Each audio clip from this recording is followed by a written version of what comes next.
Good afternoon, everyone. Welcome to the not the first, but the latest episode of the NORA Webcast series. This afternoon, my very special guest is Morgan Lobb from Vercida, or Vercida Group, to be accurate. Morgan has a huge amount of experience in the recruitment space and has a particular perspective to share. Now, just to be clear, before we bring Morgan on, what we're aiming to do in the run-up to the NORAs on the 10th of November is speak with as many people as we can who are involved in the NORAs, not only NORA sponsors, who are almost entirely technology companies involved in the recruitment sector, or job boards, or people with their own perspective on the sector, but also people who have been finalists and winners in the NORAs in the past. You've seen in previous shows in the past couple of weeks, we've had some judges on. And again, that gives a perspective to what we do in the NORAs. As we always like to say, the NORAs is voted for or nominated by candidates. We judge from a candidate's perspective, and we're all about what's good for job seekers. So with that in mind, what we want to do in the run-up to the NORAs is give an insight, to give a bit of background, a peek behind the curtains, if you like, to the organisations who are part of the NORAs and the organisations who are pushing all day, every day to make things better for candidates and job seekers. We are right now in a very particular type of job market, and we're discussing the aspects of that are going to be relevant to candidates. So without faffing about too much, let's bring Morgan to the screen. Good afternoon, Morgan. How the devil Hey, are Steve. you? I'm very well. How are you? I'm tremendous, thanks. I'm really excited. The sun is shining outside.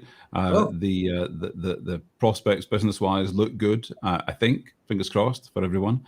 And of course, we've got the NORAs coming up now.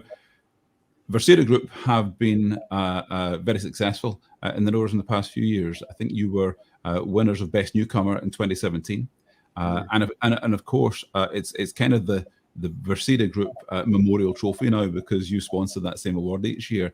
Kind of in a thanks or a tribute, if you like, to the new companies who are innovating all the time, who are new to the market. But of course, last year you were listed as you won the prize for Best Specialist Job Board, which is a big accolade. So, in terms of Vercida Group, where are we at? Where are things right now for you? So, I mean, we've obviously done a lot of navel gazing over the last year. You know, it's been an interesting time, actually. We've gone just before the pandemic. We were pushing about 10,000 jobs on the platform. We wanted to break that 10K mark, and then kind of from that March point, it just dropped off. I mean, we went down to about 2,000 live jobs, and it was quite a worrying time for the whole industry.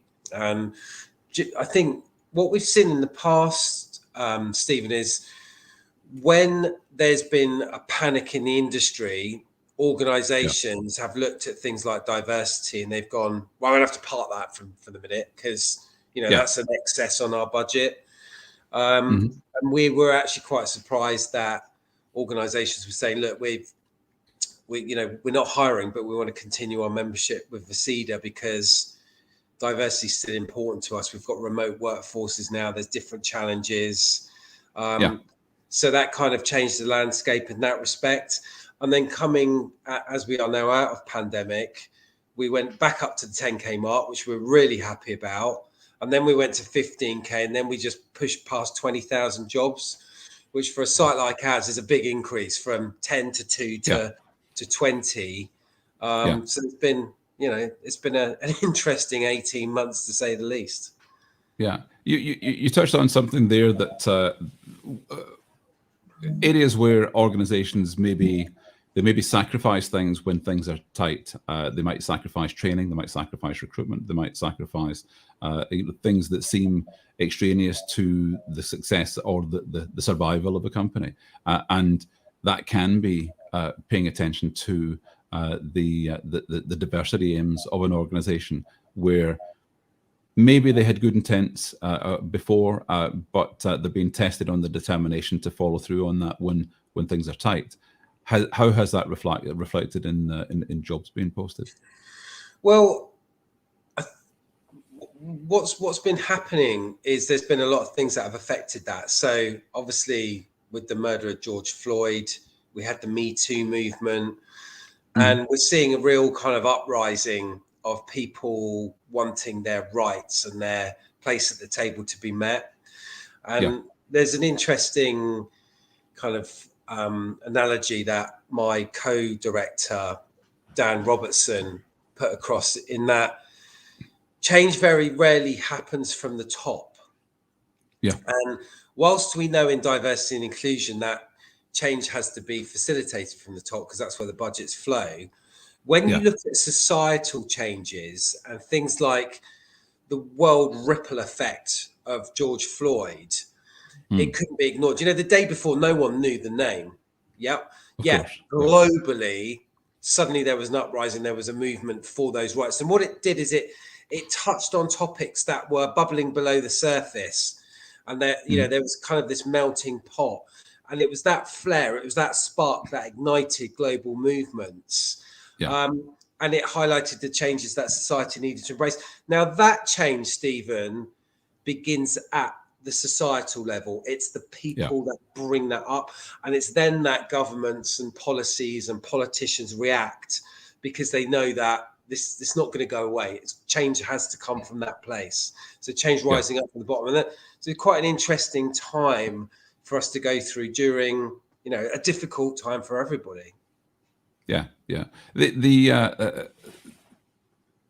When I speak with people with with job boards, often they'll speak about, you know, the technicalities of, you know, putting this together and that together, and application processes and so on. And those are all really important and vital at times. But the core thing is to reflect the community or the world that you work in, that you live in, because an empty job board with no vacancies and no candidates is just a heap of code.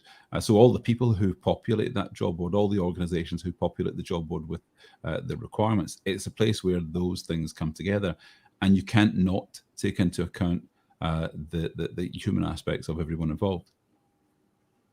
Yeah, I mean, you're right. It's people make the decisions in many different ways. You know, I've lost count of the times that I speak to, you know, hiring managers, and they'll turn around and they'll say something. Yeah, but if I was looking for a job, I'd do this. And it's like, but you can't then generalize. You know, some people, if they're in a job and they're not out to their employer and they're not happy, they will search for a job in a different way. And everyone thinks it's that I'm going to search for an analyst programmer role in Birmingham, and that's what I do. Actually, people not just doing that. I tell you one thing we've seen is pre-pandemic, it's about 25% of the traffic we got from the world coming to Vercida. About 25% was content related. So people looking for, where's the best place to work if I'm need to prayer, LGBT employers, that type of thing. Now it's around 40% of our traffic is non-job search related. It's all about content. Wow. It's about people wanting to understand, where can I find a great place to work? I'm unhappy in my current situation. I want a better life in my work environment. And that's quite a telling change as to how the perceptions of jobs, especially right now, you know, I think somebody said the other day, the war for talent has won, and talent are now searching for a better world for themselves. And there's a mix, there's now that blend between the home life, the personal situation, and the work life have never been this kind of forged together. And people want to work in an environment where that is healthy for not just their bank balance, but their well-being and their mental state. So it's an interesting time for the industry into how it adapts to that. Yeah. I was speaking to a recruiter the other day, and you'll hear the old story of, you know, an employer gets 5 candidates from an agency, chooses one that looks really good, but they say, actually, can you give me some more people? I just need more people to compare them with. And this recruiter was telling me that it was the other way around. The candidate was saying, well, okay, I've got an offer in the bag here. I need more offers, and then I'll choose from which of those offers I want to have. I don't want to just have one and plump for that one. So I want to have choice, and as a way of, you know, showing how, you know, the world has flipped. Now, it's not flipped for everyone, and it's not flipped in all job sectors. Some job sectors are very much as they were, but for people in diverse communities, people who are looking for work environments that are going to be appreciative of their own profile, whether they're from different backgrounds, whether they have different beliefs, whether they need flexible working, and looking for work that's going to fit in with their life rather than the other way around. It's quite a unique situation to be in. Yeah, it is. I think that we've flipped 180 in our industry. You know, before it was, you know, employers really were holding the reins, and you know they could command who they wanted to choose. And as you say, that's changed. You know, but then I've seen recently, and I share this on my LinkedIn profile, and anyone who's listening now, just connect with me, because I regularly update with the latest research that's coming out. And, you know, within the last couple of weeks, the business and the community have pushed out a report from over 24,000 people that they surveyed. And 7 out of 10 people from Black, Asian, minority groups feel that they are discriminated against by recruiters. Yeah. And it's just a phenomenal number. And I think the recruitment industry, my latest post, the recruitment industry is broken. You know, how are we in a society where that is felt by individuals? And it's now a challenge, because people are being called out on it, and people are challenging the status quo, because they know that these global movements are behind them. They've got these powerful Black Lives Matter hashtags supporting how they feel, you know, the Me Too movement. And, you know, so on one hand, we've got people feeling that they're being discriminated against. Yet on the other hand, we've got studies by companies like Deloitte showing that businesses with better inclusive cultures have got 8 times more likely output of hitting their targets, their financial targets. So we've got a bit of a push, pull, tug and war going on at the moment, with people saying they're feeling discriminated against, yet organizations seeing that they will perform better if they have more diversity and inclusion. Yet you look at Smart Recruiter's State of Hiring report, which came out a few weeks ago, you know, and I'd recommend anyone who's in talent attraction, anyone who has an eye on diversity, go to the State of Hiring and just look at it. It'll take you 10 minutes to go through. 68% of companies don't feel like they have got the right budget to meet their diversity targets. And, you know, I'm going to be really candid with this, Stephen. It's like, it's almost madness in the industry right now. We've got the research showing that diverse teams outperform.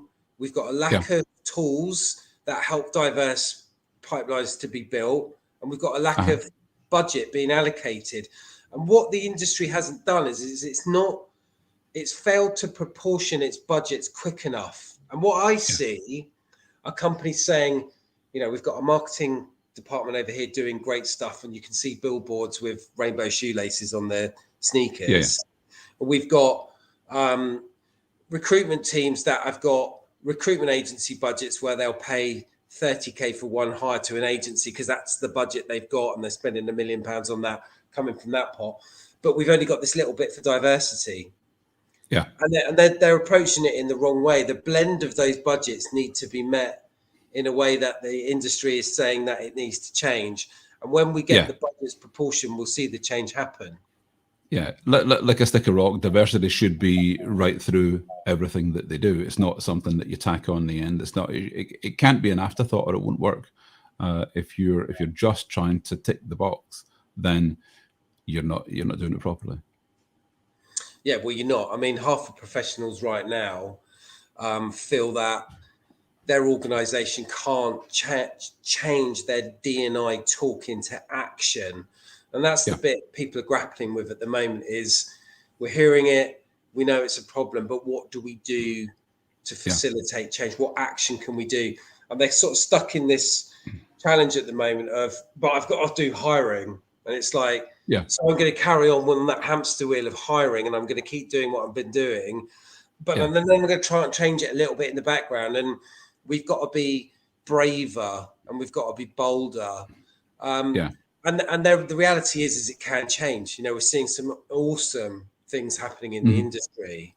Last week it was the Mom Project in America, $80 million investment into the Mom Project to help mothers back at work.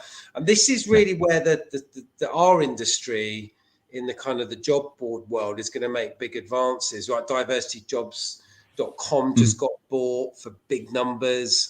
The investment community is pushing cash into diversity and ethical hiring. I was listening to the Chad and Cheese podcast just the other day. I think there's a chap called Lars from what's the organisation? Was it Willow? Namely, it was Namely. Oh yeah. And he's saying never before has so much money been flowing into recruitment because it's an area of investment. But recruitment needs to change, and the investors are looking at diversity because the research shows diverse teams outperform. And if organisations aren't being authentic, they're not a safe investment. So on that topic, when you're another organisation before Vercida Group, but in the evolution of Vercida Group, as you've grown, as you've developed as an organisation, but also as you've addressed the marketplace, how have the traditional job boards responded to what you're doing? Because they'll see that it's working. They'll see that they need to be doing something, and maybe we don't need to name names, but how have they responded to your challenge? Well, I mean, traditional job boards have their place. They perform a great function. They get the applicant from browsing jobs, which is kind of like a version of shopping, to apply. And there's a lot of sites out there that do that amazing. Many of them have won awards through the NORA, and that's what they do, and that's what they want to focus on. The reality is to suddenly take a site that's been running for many years and to then try and change it into a diversity website is a very difficult thing to do. So why do that? I mean, when we built Vercida, for example, many people won't know Vercida is an acronym. It stands for values, equality, respect, culture, inclusion, diversity, and the A is for accessibility. Now, when we sat down and said, what do we want from a website? The number one priority that I had as the CEO was it's got to be accessible. Because if we're not accessible, and what I mean by that is it needs to be able to be used by everybody. If you use a screen reader, we can't have the I for inclusion of Vercida without the A for accessibility, because the data shows us that 22% of the UK population struggle with online content. That's 110 million people across Europe, according to the HRC. So we went to many suppliers to say we want an inclusive website. Can you write it, please, with accessibility in mind? And nobody was able to rise to the challenge. So for many traditional sites to then tear their site down and rewrite it of accessibility even is quite difficult to do. But Stephen, our processes are different. When we sign clients up, they've got to show to us that they're authentically delivering diversity. And if they're not authentically delivering diversity, they have the aspiration to do so, and we'll support them on that journey. And we build that search string into our site so job seekers can select, ethnic employers or LGBT employers. It's not just analyst program in Birmingham contract. Yeah, absolutely. That's something that's always, and I salute you for building a site from scratch with the ethos through everything that you're doing to make it right for, as you say, inclusion, accessibility, and make it work for as many people as possible. But you were touching on the attraction of candidates from all communities, and making sure that the jobs that are being posted there are going to be not just tokenistic, but you're to an extent you're vetting the organizations. You're speaking to them and finding out about them, rather than just having an open online. Anyone can advertise here. We'll take your money. If you have the cash, we'll take it. Then you can advertise on here. There are no bars. You're vetting the organizations. You're finding out about them, and you're making sure that you're making sure that they're categorized correctly, first of all, because if candidates are looking to search by particular criteria, you need to know specifically which criteria are appropriate. and not just allow the employers to tick every box. Oh yeah, we do this. Oh, but do you really? So the vetting, I think, is something that's just not done in other places. If it is, I'm not seeing it, but that kind of control is a big step. Yeah, it's, we're not the diversity police. Okay, so it's not a question of, Yeah. you can't come on Vercida unless you're really diverse as an organization. The reality is many organizations are not. We work with some multi-billion-dollar organizations that will turn around and go, we're at the start of our journey and we don't know what to do. And that's good. That wake up moment for them, that panic of what can we do? That sparks the help that Vercida can then offer them, because what each month, Stephen, what we do is we give our clients a report and it shows them the disclosure rates of the job seeking audience. And if we can see that, Pakistani females are looking at their jobs, but they're not applying, or they're looking at the profile, they're looking at the jobs and not applying. We know we can show the employer, look, you're getting great views from the LGBT community who are converting into application, but this proportion of society are not. And you have these individuals working for your business or your government department. Vercida will interview those individuals and ask them, well, what do you like about it working there? What are the challenges of working there? Why do you think the organization is seeking to change? And it's that authentic storytelling. It's that content that inspires job seekers. And what the word that the phrase that we use for this is psychological safety. It's putting the job seeker in a place where they feel that it's authentic. They're saying, okay, I get why this employer wants more women, and it's not just a gender target that they're trying to hit. Diversity attracts diversity. And when you project the right message into the marketplace, we're not doing good enough at diversity and we want to do better. And this is why that's what people buy into, is the authenticity of that message. Yeah. Two things you said there. The real partnership with organizations where you're saying we'll interview diverse members of your organization. We'll find out we'll help to set the baseline there, to find out what appeals to them in the workplace that they're in just now, and what can be done to attract more people from a more diverse background. But also the diversity attracts diversity. I don't think I've heard that term before. Maybe it's a common term and I've just not heard it, but it makes absolute sense. In the same way as increasing polarization makes that happen in a workplace, where if you only hire from a particular pool, then keep going back to that pool, then that's all you're going to get, and you're not going to be diverse. But if you head in the other direction, or you become more diverse, then I can absolutely see that working. And logic dictates that the more diverse you are, the bigger the pool of candidates you have to draw upon. Well, I mean, and that's the key right now, isn't it? Because, as you said earlier, job seekers have a choice in the marketplace right now.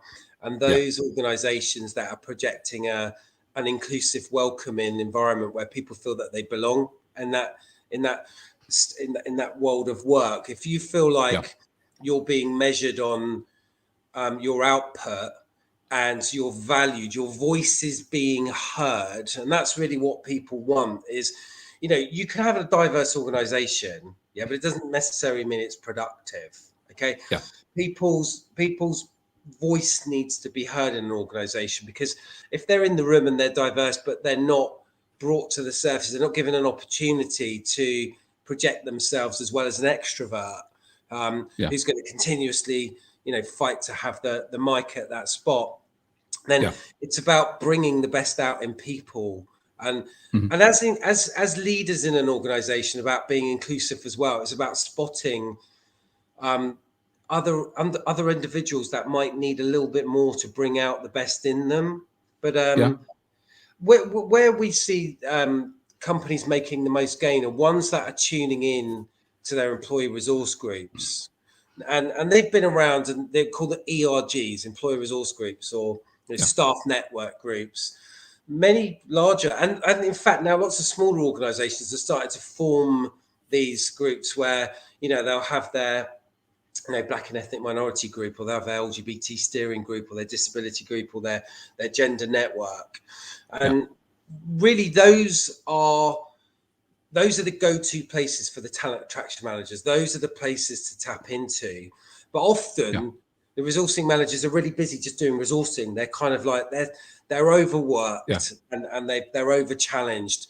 But actually, they're the ones that are getting beaten up by the lack of diversity. And traditional ATSs and traditional job boards aren't built to communicate what employee resource groups are doing. And that's what our site looks to do. It's there to shine a spotlight on, well, what makes an organization great? Well, it's its people, it's its culture, it's the way it treats individuals.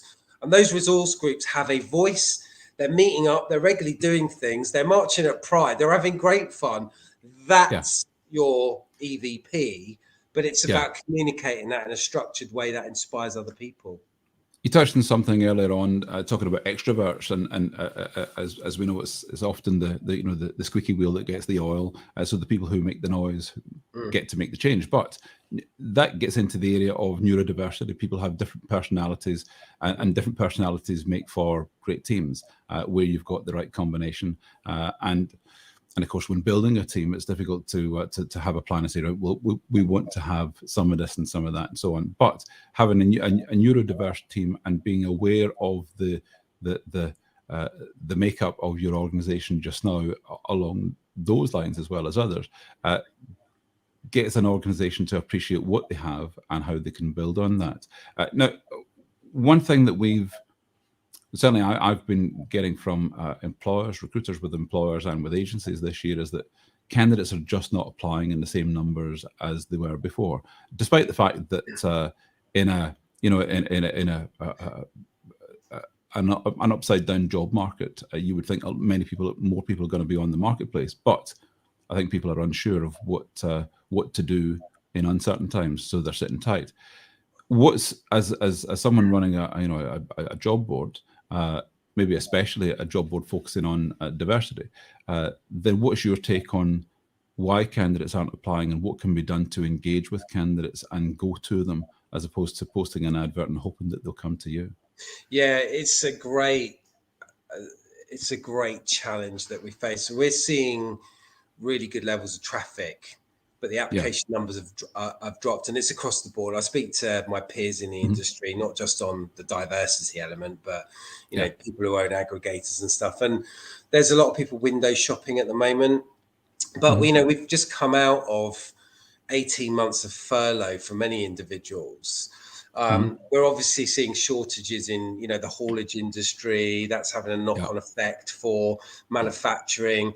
There's this semiconductor problem in that factory burnt down. So car manufacturing's gone down.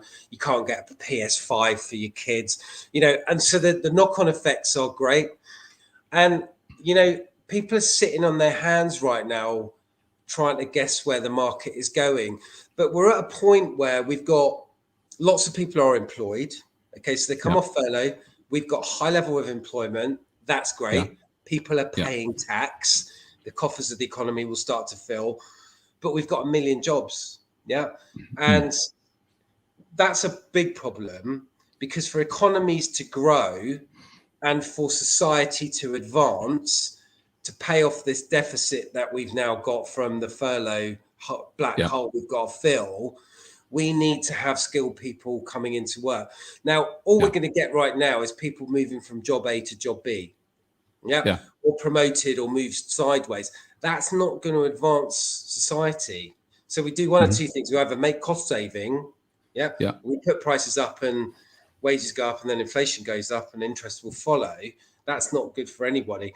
The only way we can fill jobs is either remotely, so people doing work from outside of the country that don't need to physically be present in that place, or we look at the B word around what we did about saying to people that they could, they can't necessarily work here anymore.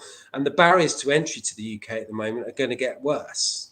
Incoming talent is not going to have an easy time. So we've got to look hard about, what the situation we've found ourselves in and how we fix that. And it's going to have a unique challenge, because you can't magic talent, you can't multiply people, You either have to train people to be skilled, and that's, you know, the apprentice schemes, we're seeing that. We've taken on several apprentices ourselves. So it's an interesting time. Yeah. There's been an immense lack of investment in training and apprenticeships in the past, frankly, in the past 30 years.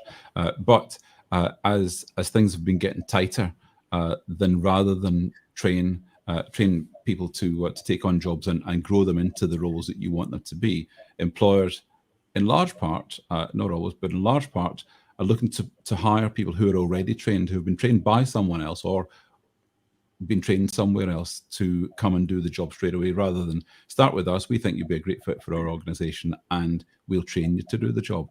And that has led to, I think, in part to where we are now, where we have shortages all over the place. We don't have a culture of training and apprenticeships to the degree that we should have, and maybe that we did have a long time ago. And we're all being, pulled up short on the lack of availability. We were relying on people coming from Europe before, and to my mind, that was a great thing. But having open borders, but it does mean that when you close the doors, when you use the B word, then there's going to be big problems. And add on top of that a pandemic, then it's a less than ideal scenario. So I've just noticed the time, Morgan. We've been talking for about half an hour. For Vercida, what is the future? How do you see the path down the line for Vercida in the next 6 months, 12 months? Yeah, so we're really clear on the journey that we've got in front of us. So we recently started to look for funding on a Series A. So we've written a business plan, and we've run the numbers, and actually we've got very healthy client renewals, and the demand for diversity is increasing. So we're out there looking to raise cash to expand our services. Where we're headed is really led by what some of the challenges we've just spoken about, but also the demand for client. Really, the trend right now is organizations, and the typical type of client we're dealing with, big multinationals in a lot of respects. They want a message of diversity that is consistent across their brand, regardless of the country they're in. So EY is kind of pushing out, we want our Black colleagues to be treated this way, regardless of where they're situated. This is who we are, and we want that message. So internationalization for Vercida is a key move for us. We want to project our services globally to meet the demand that we're hearing from our clients, and that takes development, it takes staff, and it takes us ramping our services up. So that's a key focus for us, is to tap into that. And of late, we've been working on fine tuning our products, and making sure there's not 404s when people arrive at job adverts, making our systems more sophisticated in the way that the sign-up process is with the candidates, so they get a great experience. But really, it's about reach now, and it's about us. We've proven our business model. We know it works. The market's caught up on diversity, so let's spread our wings and meet the demands that the clients are having. And we're achieving that really well through partnerships. We're working very closely with companies like Hayes. That's fantastic. It's working out really well for us. We're expanding in our consultation and training. So Vercida doesn't just do put your job on and the content. We look at that data that comes out of it, and we help organizations with things like inclusive leadership, unconscious bias, strategic challenges, because once you've got diverse talent in, you've got to look after them. And during the pandemic, we've seen a huge demand in that area. So the Vercida consulting went from £500,000 startup in 2017 to last year doing over 800K, and that's just on training and development.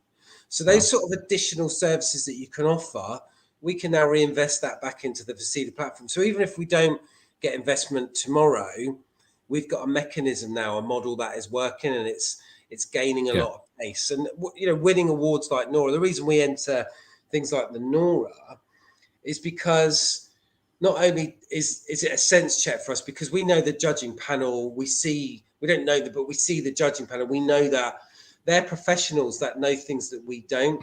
We didn't win a NORA in 2019, and it really pissed me off, but it made us say, well, why didn't we win it? Why were some of the areas that the other site won on?